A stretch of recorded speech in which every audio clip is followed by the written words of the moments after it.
Well, it might not come as a surprise to you that there have been questions raised amongst those who study the Bible at length and in depth. There have been questions raised about the authenticity, let's say, the authenticity of the ending of the Gospels. Each one has questions attached to it. And one of the reasons that comes up, of course, is because as we've studied them, much as we've studied the Bible, we've discovered things about how the Bible was put together and how the books in the Bible, the stories, might have been passed down and assembled and consolidated into what we have as the Bible now.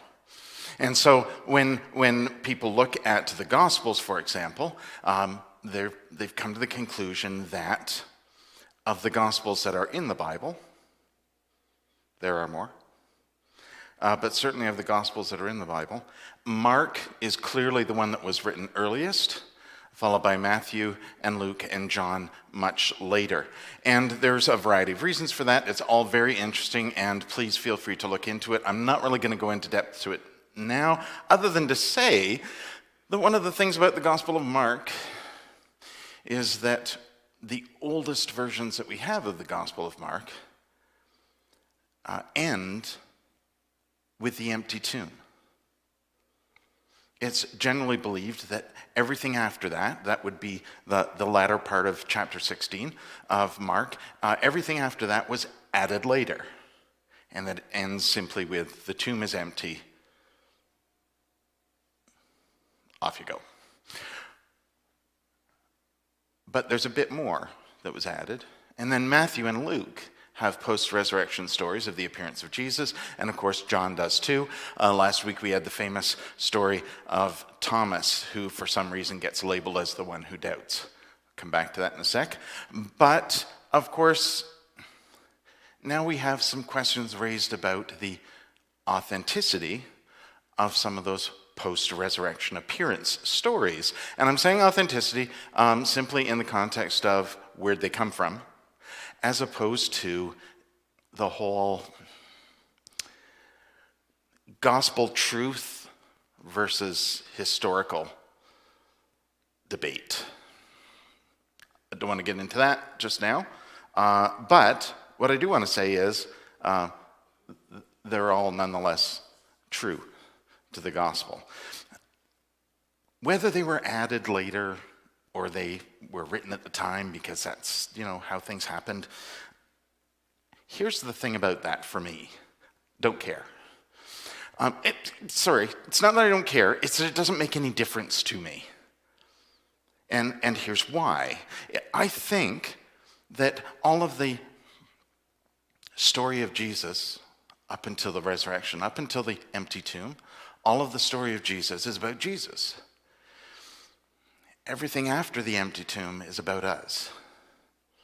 That's most obvious in Luke, of course, because it's generally believed that Luke, whoever wrote the Gospel of Luke, goes on to write the book of Acts. So the book of Acts is essentially an extension of the Gospel of Luke. The Gospels, of course, are the good news of Jesus, and the book of Acts is, well, literally about the apostles. And that little bit in between the empty tomb and Acts, I think that's about us. I don't think it's about Jesus at all. There are stories of Jesus appearing, sure, but the stories are about us. Here's why I think that. First of all, it is apparently important, whether it was written by whoever wrote the gospel story or whoever might have added it later, it is important to ensure that you understand Jesus appeared physically to the disciples. It wasn't like later on, Paul on the road to Damascus experiences Jesus as the sort of bright light and the voice, right? There's a story of Peter hearing the voice of Jesus later on. Not like that. Not like people who even today will say that they experience hearing a message or the voice of Jesus or experience Jesus speaking to them in some fashion. Not like that, but the actual physical Jesus. It's important for you to understand that the first disciples saw the physical Jesus. And when I say disciples, of course, I don't just mean the 11. I mean all of the women who saw him first and all of the others who might have encountered the physical Jesus.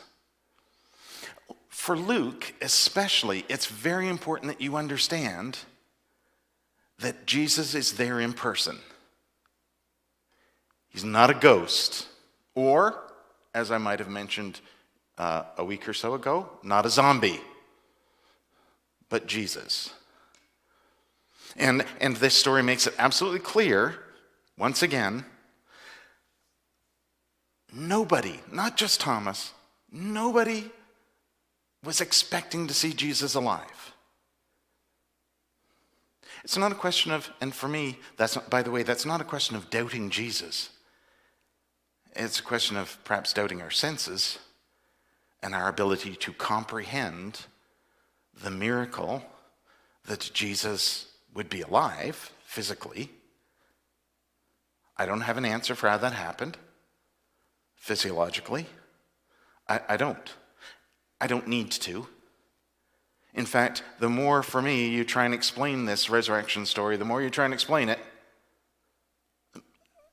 the less I want to know. Because I want to know the wonder and amazement. I want to know that, and I want to be able to carry that with me forward. Doesn't mean I don't want to know why it's so important that the first disciples got to touch and see the real physical Jesus. Here's why I think that is. First of all, let's be clear again. Thomas is not the only one who doubted. He's held up as John as an example, perhaps so that John's community, John being the later gospel, so that the people reading that in his community will be reminded to have faith. Perhaps. But right from the start, the women go to the tomb expecting to find a body. Even then, when the tomb is empty, they don't necessarily believe Jesus is alive. They think someone might have taken the body. When they see Jesus, when Mary sees Jesus, she doesn't recognize him right away. When he appears to the disciples in the room, whoever's story is being told there, when he appears to them, they don't believe it's Jesus at first. They need to touch him. They need to see the wounds. Luke makes that abundantly clear when he says they were afraid because they thought it was a ghost. Well, it's not. Not only is it not because, look, here's the wounds, touch me. Look, I'm real. But can I have a snack? Do you have any food? The only reason for that is to prove that he's not a ghost. Ghosts don't eat. They can't. But Jesus can, because he's not a ghost, he's real. On the road to Emmaus, the disciples who meet Jesus then don't recognize him. We'll hear another story about how the disciples all go back to fishing because they don't know what else to do. And Jesus appears on the seashore and they don't recognize him at first. It's not just Thomas, it's everyone. And that isn't a reminder to us that we ought to have faith. Don't doubt.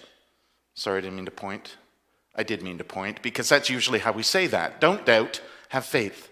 Well, do doubt, please, and have faith. Because doubt is just part of the journey to faith, right?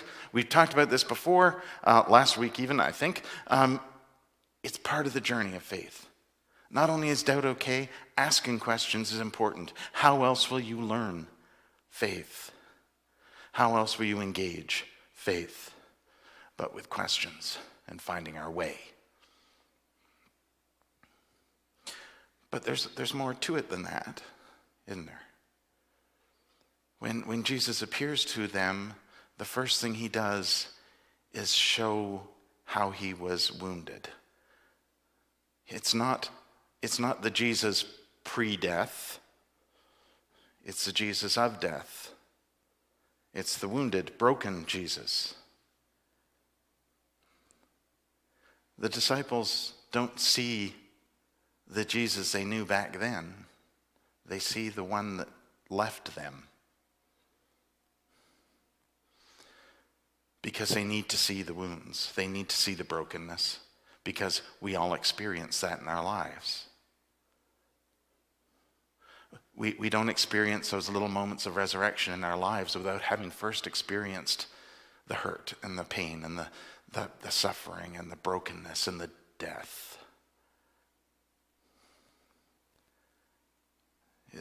Jesus is just like us. See? Just like us. Not only that, but remember Christmas? Not so many months ago? We tell this story about incarnation. We tell this story about Emmanuel, which means God with us. We tell this story of love came down at Christmas. The Word was made flesh. Just like you and me. It's important for them to see the Word made flesh again. It's important for us to see the Word made flesh again. Not just as a reminder of the incarnation, but in order that we might better understand that Jesus is not simply divine and therefore to be worshipped and held above, put on a pedestal or on a wall and worshipped, but to be embraced and held close. Not just to be held close, but to be held close as one of us. The point of the life of Jesus is exactly that, the life of Jesus. Jesus shows us that we too are divine and of the earth. That's why these stories are so important. Again, here is Jesus who shows you and I what we are capable of. That shows you and I we are love. We are full of love. We are connected to God. We are connected to each other. We are connected to the earth. And all of that love that is in us and in each other is not only what connects us, but what inspires and grows us. That's what Jesus is all about. There isn't anything that Jesus does that we are not capable of. We tell these stories about miracles and things. And we act like the story, we can hold the story at a distance. But the point is for us to hold that story close enough to understand those miracles are in us too. We might describe them differently. They might happen differently. But don't let go of the wonder that we are able and capable of that.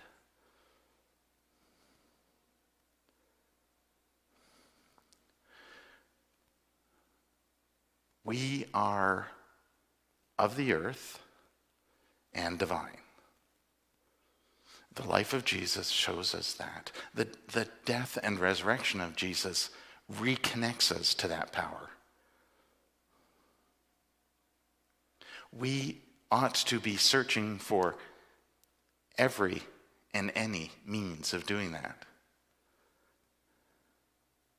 Whether that's taking off your shoes and socks and standing on the earth and reconnecting to the energy which is part of us, which we often try so hard to separate from, or in each other, but with the earth. So this Thursday, Earth Day, please don't forget to take off your socks and shoes and stand on the earth. And as you do that, don't just think about and better for all. It's great to say Jesus is alive in you and me because the Spirit of Jesus is alive in you and me. Of course it is. We already knew that. That's why I like that. No one stopped thinking about Jesus. But there's more than that.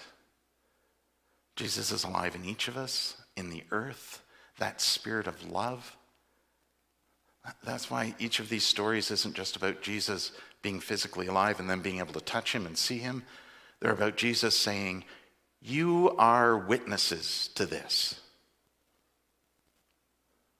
Go and tell people. Go and share with people. Don't keep the story to yourself. And not just the words, but the action. Love one another as I have loved you. Love the earth too. Care for each other. Show compassion. Have grace. All of those things that are Jesus are alive in you and me because we are Jesus. We are witnesses to the story. We are full of the love that's both divine and of the earth, that energy that we can take into the world and share with each other and the earth.